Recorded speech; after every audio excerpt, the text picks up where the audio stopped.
amante. Ani ammoo akka mataa kiyyatti kan amanu Iyyasuus jechuun Nabi Isaa ilma Maryam nabiyyii ta'uu isaatti amana. Abbaan qabaa hin qabuumi. Ilma waaqaati gaa kana gaa wanni adda isa godhu. Ayyee koo hireeshi waluuti isa ishii isiin jedhe haadha qaba Maryamtu dhalee dhimi isa abbaa malee dhalteen. Ilaa ibsa. Gaafi namsi gaafatu yes or no akkanuma naan jedhime. Yesuus ilma waaqaati. Ati Isaa quraanarraa nan gaafatin yoo dhageesse Yesuus isa macaafa qulqulluurraa an sitti himaa jiru kana wal barii. Haa macaafa keetiirraa si gaafadha maali? Yesuus immaan sun haati isaa eenyu siin jedhe.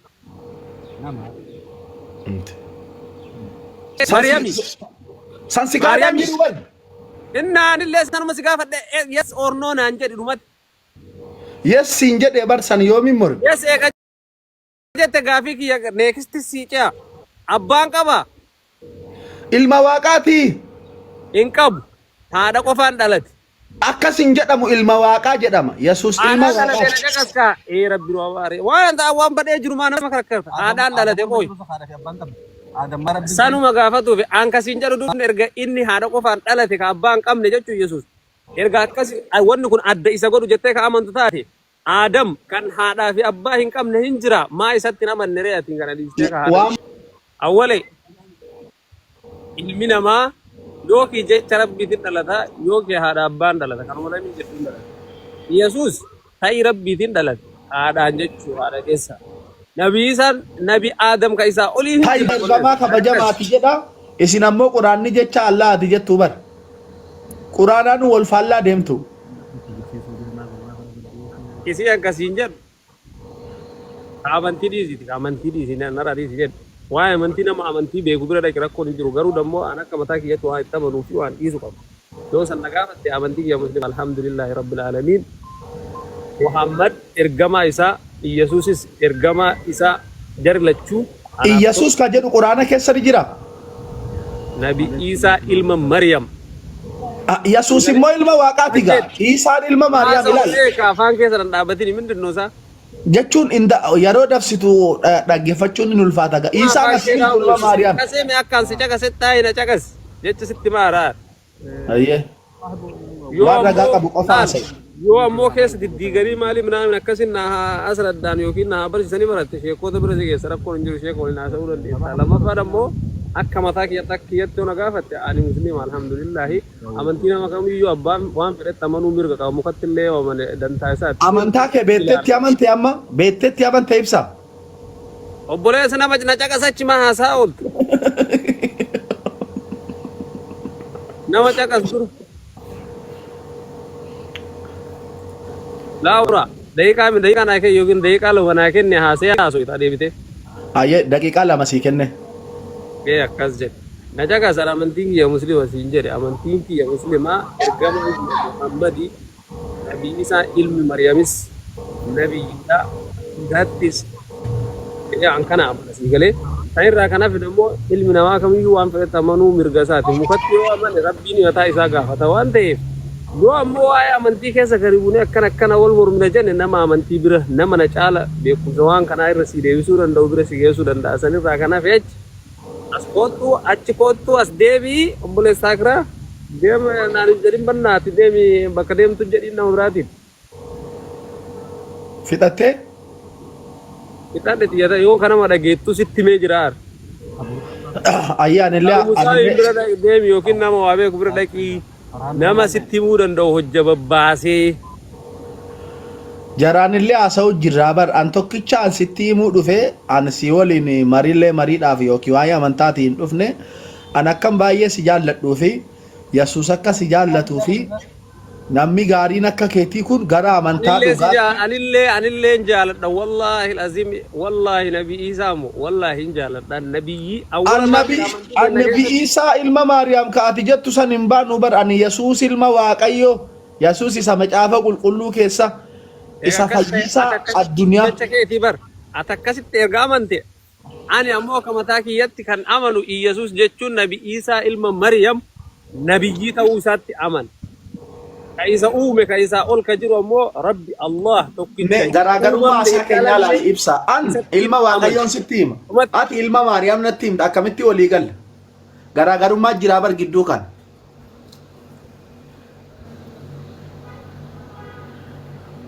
Ana kasiin jedhu. Yesuusin qoran kasiin jedhu Yesuus ati Yesuus. Yaa ibsa namni kamuu Yesuusin malee jireenya bara baraa hin qabu. Kottu gara Yesuusitti obboleessa koo qaali. Yesuus si jaallata. Ara jiraataa jira wallahi ammallee. Ati amma jireenya bara baraa ni qabdaa? Jiraachaa jira nam haga jiru keessatti. Ka borii dammoo Rabbi beekaa abdii. Ka jannataa ta'uu kee of beektaa amma ati jannata galta moo azaaba galta? Ani moo jannata galuuf kheyrii dalagataa jira. Waan bor itti gaafatamu addunyaarra walitti qabadhee addunyaan tun waan fatanaa biyya fatanaa irra tartu waan ta'eef. Bakka dhaqxu ni beektaa ibsa amma bakka dhaqxu ni beektaa?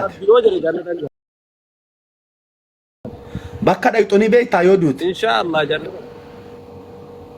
jannata galasiin jedhe jannata. Ragaa maal qabda? Boleessa yoo barbaadde gaafa achi deemnee achi taa'ee laayivii sii dabarsa azaaba keessa deettee naanaasa'uu dandeessa. Karaan dhugaan jireenyi Yesuus qofa ibsaa koo. Karaa dhugaattan si affeeran obboleessi kee. Yaa Rabbi yaa Allah. Awoo yoo dhaliiste obboleessa. Ankasiin jedhu qoya. Si nama bareedaa kan akkamii? Na caqasuwaa si gaafa fi. Kananarraa fudhu gaa ergaa kiyyaan obboleessummaatu na eeyyisiisaa jira malee wayi waan haa kafaltaa ibsa. Ishiidhatti himtee bar fudhadhee dhiisuun sun ana ilaallata bar kanaafiyyuu anillee gaafii si gaafadha gaafii an si gaafadhuuf gaafii naa deebisi. Hin fudhatta maqaa Yesuusin hin fudhatta. Isee ati irratti himuu malee kan namni si gaafatu deebisuu fi caqasuu fi qophii yoon qabaatiin maal gochuu waliin haasoo daree naafsi.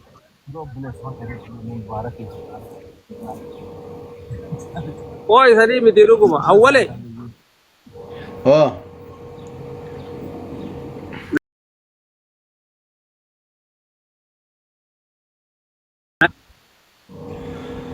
Ni qabae. Koppilinkii godhame family. Abbaan qabaan qabuumi. Ilma waaqaati gaa kana gaa wanni adda isa godhu. Ayyee koo hireeshi warri qoisi gaafadha. Yesuus jiraataa bar Yesuus ibsa. Ishii siin jedh haadha qaba Mariyamtu dhalee ni miisa abbaa malee dhalteen. Ilaa ibsa. Gaafii namni si gaafatu yes or no akkanuma naan jedhime. Yesuus ilma waaqaati ati isa quraanarraa nan gaafatin yoo dhageesse Yesuus isa macaafa qulqulluurraa an sitti himaa jiru kana wal barii. Macaafa keetiirraa si gaafadha maali Yesuus immaan sun haati isaa eenyu siin jedhe. Mariyami. Sansi gaadami dhuban. Innaanillee sanuma si gaafadhe yes or no naan jedhi dhumatti. Yes siin jedhee barsan yoomin mor. Yes eega jette gaafii kiyya neekisti sii ce'a. Abbaan qaba. Ilma waaqaati. Hin qabu. Haadha qofaan dhalate. Akkasin jedhamu ilma waaqaa jedhama. Yesuus ilma waaqaa. Rabbi nu abaare. Waan ta'an waan badhee jiru maa nama kakkarfa. Haadhaan dhalate qoy. Sanuma gaafatuuf ankasiin jedhu duun erga inni haadha qofaan dhalate ka abbaan qabne jechuun Yesuus. Erga akkasi wanni kun adda isa godhu jettee ka amantu taate. Adam kan haadhaa fi abbaa hin qabne hin jira maa isatti nama nereeyatiin kana dhiistee ka haadha. Waan macaafni hin jenne inaasa hin dhaggeeffadhu. Maa macaafni waan hin jenne. Yesuus ilma waaqayyooti siin jedhu dhaggeeffadhu. Amma yoo gaaffii akkasiitii walitti deemuu ta'e abbaan Nabi Muhammad quraanarra ni jira. Nabi Muhammad abbaan ni qaba quraanarra. Ni qaba quraan maan qabne. Mee natti himi quraanarra abbaa Nabi Muhammad bakka tokkicharraa naa kenna. Ragaa. Obboleessa. Namicha sibiraa haasa'u sana ta'e dhaga'i. Namicha sibiraa fidi quraanarraa ragaa. Quraanarraa ragaa naa kenna. Galee haadhas qaba. Haadha abbaa qaba. Akkumaan dhalatte dhalate. Yesuus dammoo haadha qofaan dhalate. Jettee dhagaa quraanarraa kenni ragaa. Ragai Quraana irraa ragaa kenni. Quraana irraa abbaan Nabi Muhammad suuraa kanarra jiru haati Nabi Muhammad suuraa kanarra jirti jedha. Naa kenna. Turisme haasa hudi. Awwale ilmi namaa yookiin jecha rabbiitiin dhalata yookiin haadha abbaan dhalata kanuma lamin jechuun dhalata. Yesuus ta'ii rabbiitiin dhalate haadhaan jechuu haadha keessa. Nabi Isaan Nabi Adam ka isaa olii. Ta'ii baqa ta'ii jechuun jecha jechuudha sagaleedha jechuudha laal. Ta'ii jechuun jecha jechuudha sagaleedha jechuudha Yesuus argite. Kanuma sitti maa jirraannu.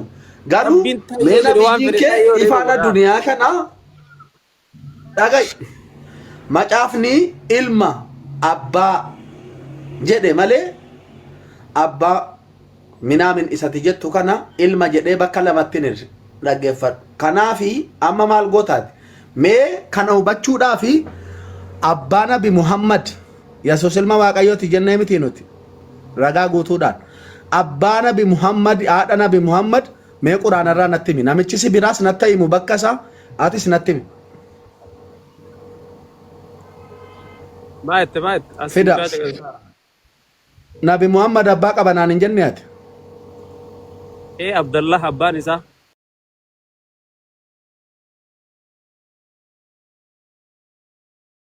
Rakkaarta silaa waan namni siin jedhu nama caqaste yoo laal rabbiin kun jedhan gizee takka takka nama barbaade osoma akkana fillafiitti taa'u itti duucha jedhan ati akka isan si galee dhugaa sitti hima. Ati fakkeenyaaf akkanatti namni tokko namni barate namni isaa ammaa kana waa fedhe laalee hubatee osoo ragaa malee akkanattuu yaaddu imaajin bar waan badaa fi waan xuru Arabbiin akkanumatti beekta atummaan waan si ta'u waan si ta'a. Osoo ijaan agartu jannatin obboleessaa akiraa deebii gara rabbii isaan fidaa madaamsi fi lammaffaa ammoo Nabi Isaan anaaf nabiyyiidha Yesuus. Haadhaan dhalatee abbaa hin qabu. Isaan ammoo jecha rabbiin ta'e jedhee nuumee ani kanatti amanaa. Silaa rabbummaan nama hin gabbaal nama rabbummaan isa caala silaa amanamuu qaba jedhamuu yaadu Nabi Adam ka haadhaaf abbaa hin qabne osoo jiru. Dhiistee kanatti amanuun kan kee gaafii sammuu keessa gaafachuu